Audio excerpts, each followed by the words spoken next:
Part 2. All Marcus had to do now was stay alive for a while, stay in character, and act like a stereotype. Be a nigger with a bag of money who would probably lose most of it back tomorrow or buy a Lamborghini. Here today, gone today. Figures. Look at him.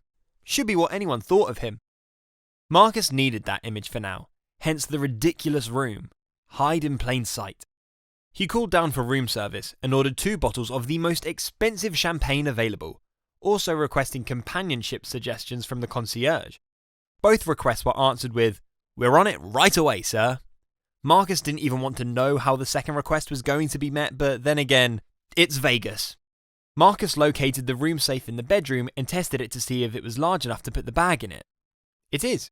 Then he went downstairs to the door to tell the security that he'd ordered some room service as a heads up. Before he could close the door, both of the security chuckled to themselves again. "What?" Marcus asked, flustered.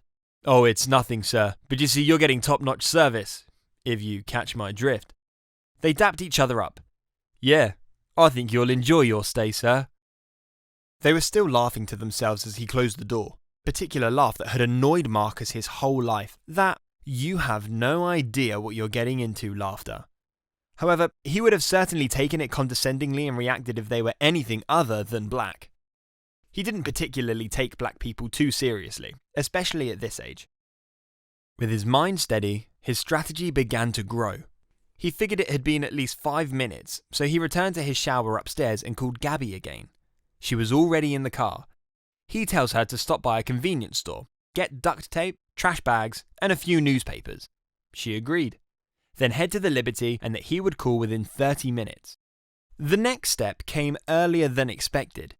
Security knocked and let in 2 of the most gorgeous maids he had ever seen. They both appeared to be Southeast Asian, golden brown skin, pillowy lips, and curves of fantasy. It was in their body image that spoke to Marcus's sensibilities. A certain delicacy in the natural movement that Asian women exude is unmistakably poignant and erotic.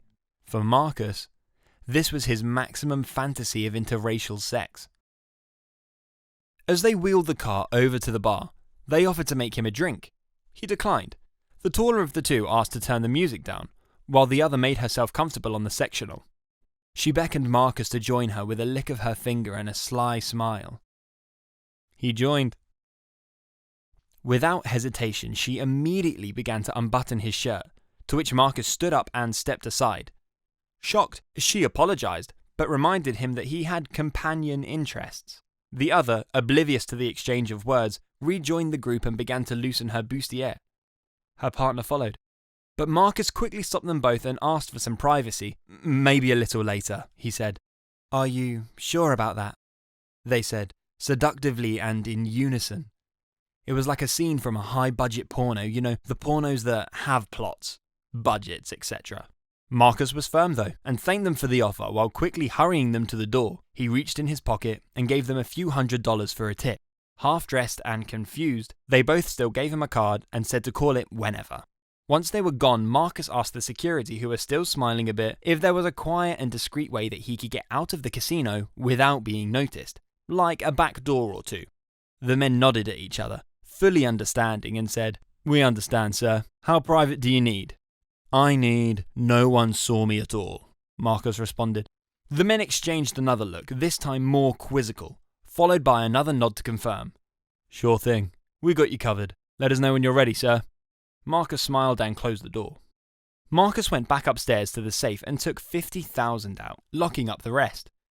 That was the most cash he could put into his pockets and bottom of his shoes without looking like he had any money on him at all. Or so he thought. Once ready, he grabbed his jacket and headed out, with security to lead him down the hall to another private elevator. Once on the ground level, it opened at the gardens on the northeast side of the property. From there, they led him around the gardens, avoiding anyone, to an employee entrance. Down from there is another gate that lets him out on Koval. Marcus stopped and asked the security if they work all night, to which they replied that they did. He offered another $1,000 to let them back in this exact way, to which they happily agreed. "Just be careful on the streets, sir," one of them suggested. They told him what to say at the front desk with their names, and they would... You know, that's a good stopping point for me. Thank you for listening, and don't forget to go to www.didyoubuy.thebook.com. Remember, For just $7 a day, you can feed a 38-year-old African American child. Cheers.